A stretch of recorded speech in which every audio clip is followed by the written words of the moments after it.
बाबासाहेब, तुमच्या आयुष्याचा हिशोब मला लागतच नाही. जे काही 65 वर्षाची आयुष्य मिळाले त्यातले 30 वर्ष शिक्षणात आणि 1946 नंतरचा जो काळ होता त्या काळात आपण दिल्लीत व्यस्त होता.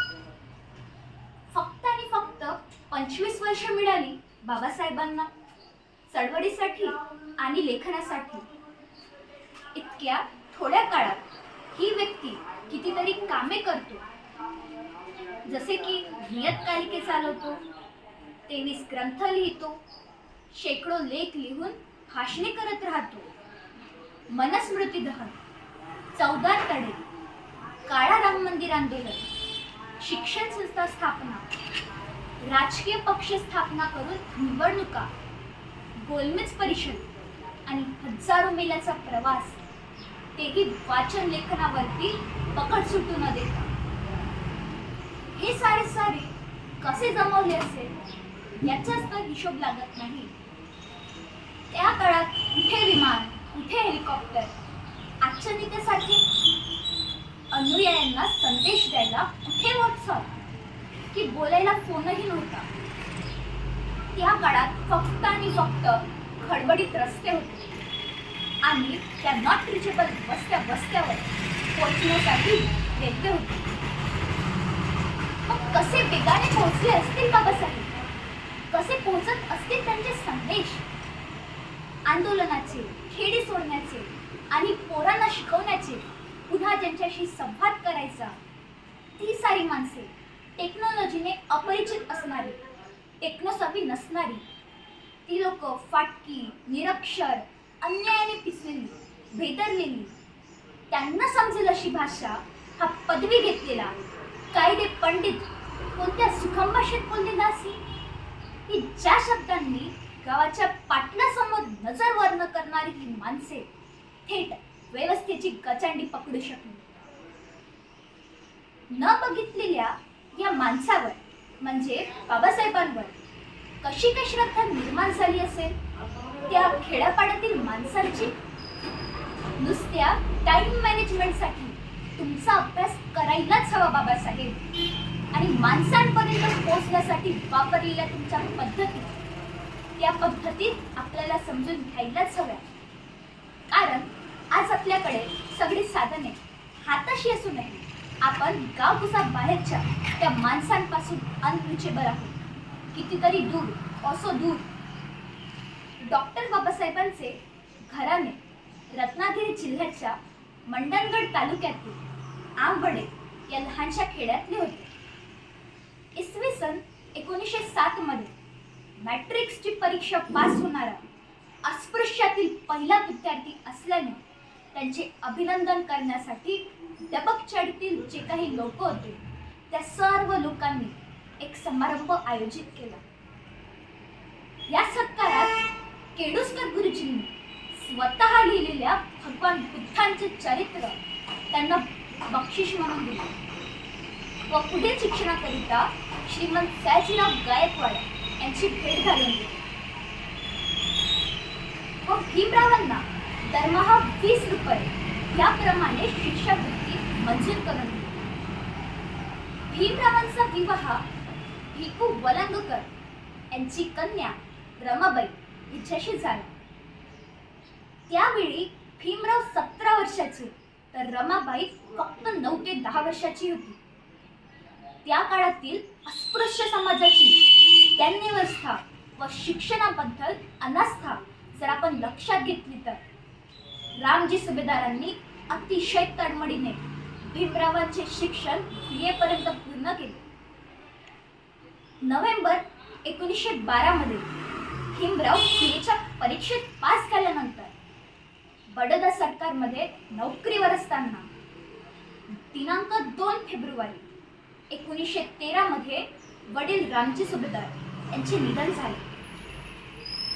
त्यानंतर त्यांनी त्यातील एका कोलंबिया विद्यापीठात अर्थशास्त्र, राज्यशास्त्र व समाजशास्त्र या तीनही विषयांचा सखोल अभ्यास करण्यासाठी 12 जुलै 1913 रोजी उच्च शिक्षणासाठी अमेरिकेस रवाना झाले. रोज 18 करून 1915 मध्ये त्यांनी administration and finance of the east India company या विषयावर शोधप्रबंध सादर केला व शोधप्रबंध सादर करून MA ही पदवी प्राप्त केली. त्यानंतर त्याच विद्यापीठाने भीमरावांना उत्कृष्ट अतिशय सुंदर प्रबंधाबद्दल त्यांना PhD ही पदवी बहाल केली.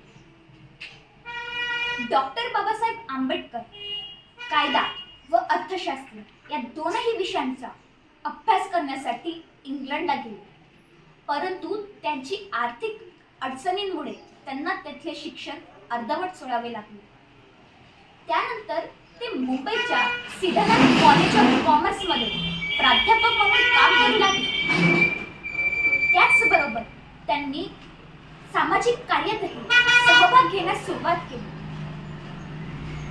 21 मार्च 1920 मध्ये माणगावच्या परिषदेत कोल्हापूरचे छत्रपती शाहू महाराज हजर होते. महाराज आपल्या भाषणात म्हणाले, आंबेडकरांमध्ये तुम्हाला तुमचा म्हणजे आपला उद्धार करता लाभला. तो तुमच्या गुलामीच्या शृंखला तोडल्याशिवाय राहणार नाही याची मला खात्री आहे. म्हणजे महाराजांना सुद्धा आंबेडकरांची खात्री होती. इतकेच नव्हे तर भारतातील अग्रगण्य पुढाऱ्यांच्या रांगेत जाऊन ते बसले. इसवी सन 1920 मध्ये डॉक्टर बाबासाहेब आंबेडकर पुन्हा इंग्लंडला गेले. तेथे त्यांनी BSc व DSc या पदव्या संपादन केल्या. याच वेळी बार ॲट लॉची पदवी प्राप्त करून एप्रिल 1923 मध्ये ते मायदेशी परतले. 20 जुलै 1924 रोजी त्यांनी बहिष्कृत हितकारी सभेची स्थापना केली. तर या सभेचे chairman doctor sir Chimanlal Setalvad, तर कार्यकारी मंडळाचे अध्यक्ष स्वतः डॉक्टर आंबेडकर होते. 1926 च्या माथ्यात डॉक्टर आंबेडकरांचा राजरत्न नावाचा मुलगा मरण पावला. तर राजरत्नाच्या मृत्यूमुळे बसलेल्या धक्क्यातून त्यांना सावरणे खूप खूप कठीण गेले. दत्तोबा पवारांना 16 ऑगस्ट 1926 रोजी पाठवलेल्या पत्रात 3 मुलं व 1 मुलगी यांच्या मृत्यूमुळे जीवनाला चव आणणारे मीठच नष्ट झाल्यामुळे जीवन आळणी झाले आहे असा दुःखवियोग व्यक्त केला. इसवी सन 1927 मध्ये मुंबईच्या कायदे मंडळाचे सदस्य म्हणून त्यांची नियुक्ती झाली.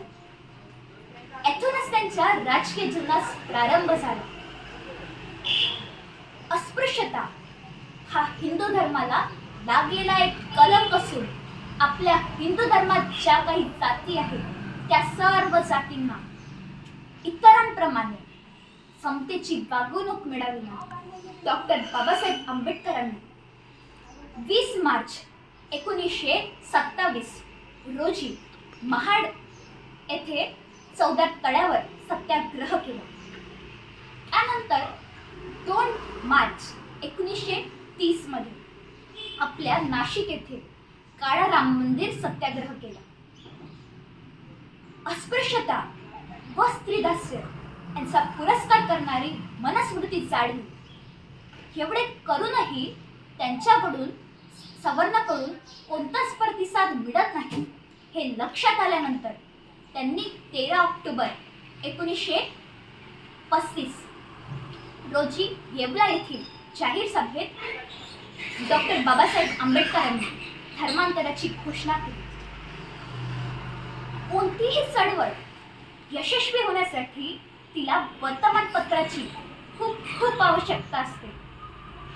म्हणून डॉक्टर बाबासाहेब आंबेडकरांनी मूकनायक, बहिष्कृत भारत, समता, जनता, प्रबुद्ध भारत इत्यादी वृत्तपत्राच्या माध्यमातून प्रबोधन केले. स्वतंत्र भारताची राज्यघटना तयार करण्याचे महान कार्य डॉक्टर आंबेडकरांनी केले. म्हणून त्यांना भारतीय राज्यघटनेचे शिल्पकार असेही म्हटले जाते. 14 ऑक्टोबर 1956 रोजी तथागत भगवान बुद्ध यांनी स्थापन केलेल्या व समता, न्याय, बंधुता या महान तत्वावर आधारित असलेल्या बौद्ध धर्माचा नागपूर येथे आपल्या लाखो बांधवासह स्वीकार केला. डॉक्टर बाबासाहेब आंबेडकर यांच्या कार्याची दखल उशिरा का होईना पण भारत सरकारला घ्यावी लागली व अवघ्या 2 महिन्यानंतरच म्हणजे 6 डिसेंबर 1956 या क्रांतीसूर्याचं महानिर्वाण झालं. यांच्या मरणोत्तरानंतरच म्हणजे देशातील सर्वोच्च नागरी सन्मान भारतरत्न हा त्यांना सन 1991 सालीमध्ये देण्यात आला. धन्यवाद. जय हिंद, जय भारत.